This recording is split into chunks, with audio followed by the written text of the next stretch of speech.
Hello and welcome to week 15.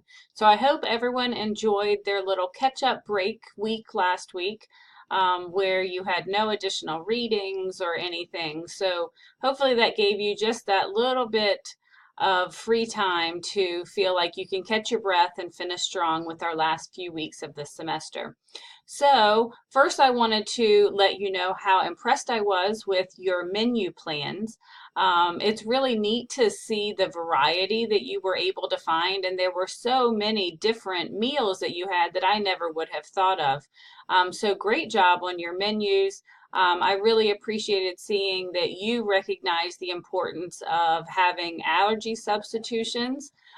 With two children of my own who have severe tree nut allergies, it's really important to me, both personally and professionally, to make sure that we as teachers are remembering that we want all children to feel included, and it's really hard with food allergies for children to feel like they are just as much a part of the classroom because many times they have to be excluded when there are birthday treats and sometimes even just some of the snacks and meals that we provide for children. So making sure that we are aware of the different food allergies, but hopefully what you were able to find were the alternatives that you can have. And so you had a lot of them that I had never heard of before, so I started researching.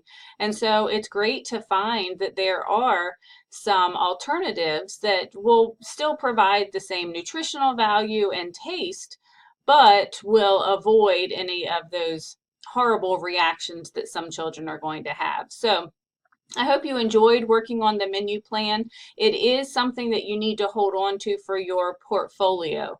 So those of you who are in the degree program, make sure that you save this somewhere because this is going to need to go in your portfolio for Health 135. So this week we are actually finishing up the textbook. So I know all of you are silently cheering, maybe even loudly cheering. And so what you're going to get this week is the last assignment that you're going to have in this class, which is going to be a lesson plan. So when you look in this week's folder, you are going to find that really we're concentrating on planning for health, safety, or nutrition in our classrooms. So many of you have been in classes where you've already had to write a lesson plan, but normally we've been focusing on things like language, the cognitive domain, math, science, social studies, art, music, movement.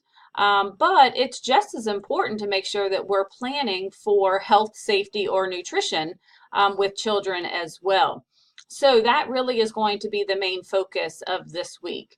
So there's a couple of resources that are in this week's folder to help you. So there is a video, it's narrated by my friend Jeannie over on the Portsmouth campus, where she goes over how to align activities with the milestones. And there's also a mini lesson plan instructional video where she kind of walks you through everything that you're going to need to do. But we've tried to make it so that it's going to be kind of a one-stop shop for you. So when you are deciding what age group you want to create your lesson plan for, here are the different standards that apply. So remember, if you're using the milestones, that's birth to age 5. If you are working with 4-year-olds, you have your choice of either milestones or foundation blocks. The foundation blocks are only for 4-year-olds. And then if you're looking at kindergarten through 3rd grade, you're going to use the SOLs. So the physical education SOLs are in this link and the health SOLs are in this link. So what you're going to be doing is reading chapter 11. So that's the only chapter that you have to read in the book this week. And it's just going to kind of help us get started thinking about curriculum planning because, again, health education is just as important as teaching children to read and write. And so we need to be intentional when we are trying to plan our lessons. So the Chapter 11 PowerPoint is in this folder. So when you go to the assignments for this week, you're going to see 2 things. One is your discussion board for this week. So what I'm asking you to do is to start brainstorming about different activities that you could do with children that relate to health, safety, or nutrition. So what you need to do is in the discussion board, you need to choose a concept, health, safety, nutrition. There is a list on page 297, but anything at all that relates to health, safety, or nutrition in children. And then what I want you to do is go ahead and kind of get a jump start. So come up with at least 3 different activity ideas. Let me know what age group it's for and make sure that you give me a standard. If you do this legwork before you actually start working on your lesson plan, you're going to find that about a third of your lesson plan is already written. So all you have to do is post it in the discussion board. You do not have to respond to any of your classmates. I will respond to you to let you know that it looks like you're on the right track. But I am absolutely certain that all of you are going to do a great job on this. So that's your participation for this week. When you go in the mini lesson plan folder, and we use the word mini because it really is. Those of you who have done one of the lesson plans in our other classes, you know that they are extremely detailed and fairly lengthy. So for this, we've kind of pulled the pieces that we think are the most important for you to have from the very beginning, and we're asking you to work from that. So the instructions for the mini lesson plan are attached right here. Here's your rubric. Again, here's the videos for you. Here are the milestones, the foundation blocks, the SOLs. But when you look at the template, you're going to find that these are the things that we want you to have in your mini lesson plan. So obviously student name, that is going to be your name. You do not have to do this with a child or a group of children.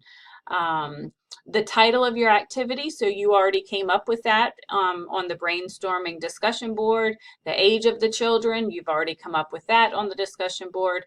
The format, is this an activity you would do as a large group, which is kind of all the class, a small group, which is normally 3 to 4 children, or is it going to be a one-on-one activity? And it really doesn't matter which one. Just make sure that it's going to allow you to be the most effective in your instruction.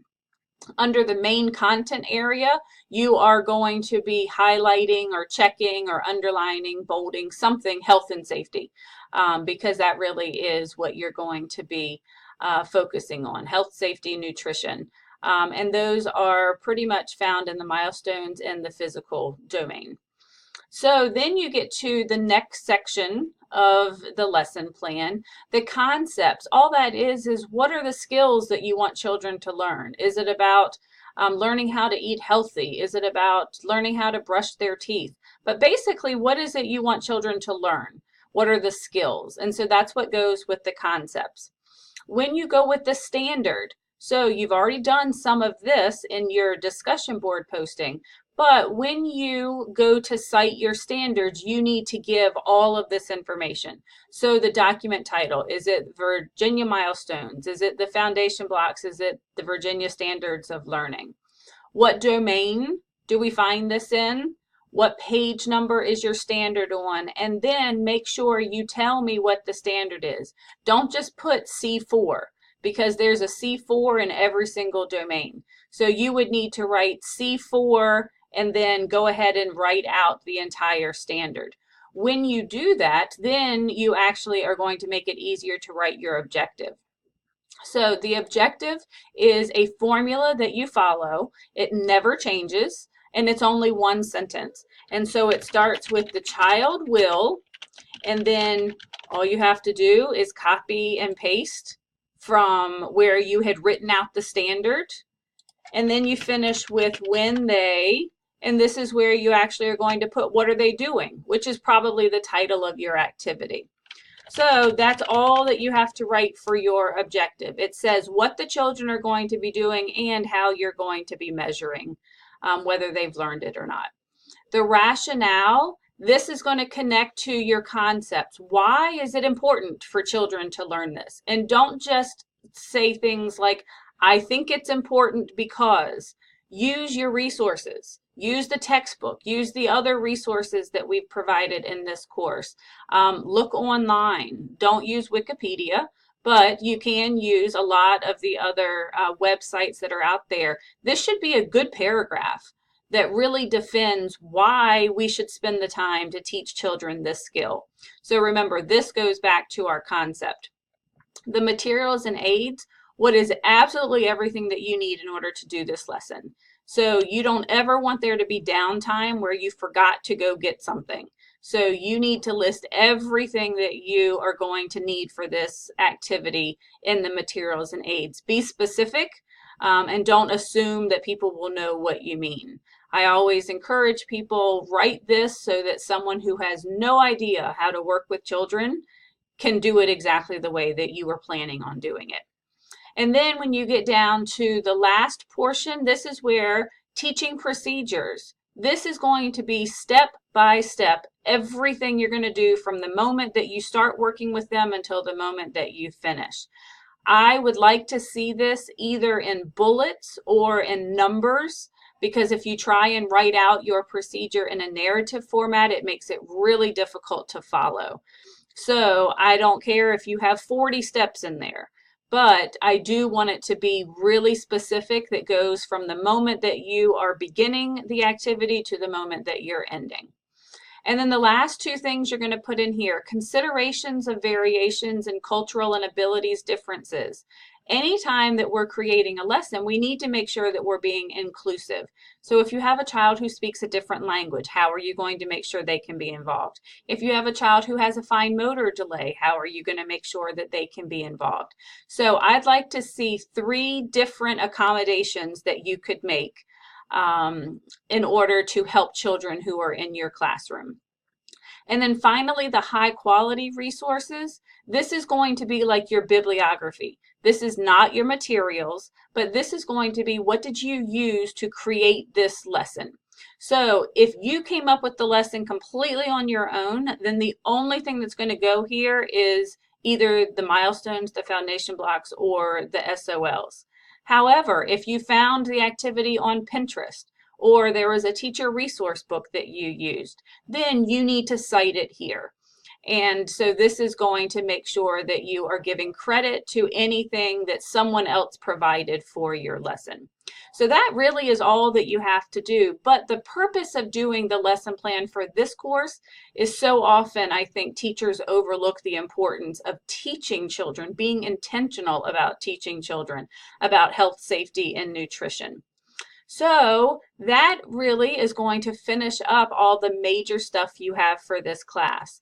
Don't forget that your parent night project is due by the end of the week, so make sure that that's in on time. And please remember that my grading policy has never changed. You have 1 grace day from the day that it's due to get it turned in. But after that, the link closes and no late assignments are accepted. So please don't email me an assignment the next day or a few days later and say, I'm sorry it's late, because my response is going to be, I'm sorry, I can't accept it for credit. I try not to give assignments that are due really quickly, and so that way you have time to work on it. So parent night project is going to be due the end of this week, and then the lesson plan is the last thing that you have for this class. So enjoy starting to get creative as you are planning your lesson plans. Don't hesitate to contact me with any questions that you may have.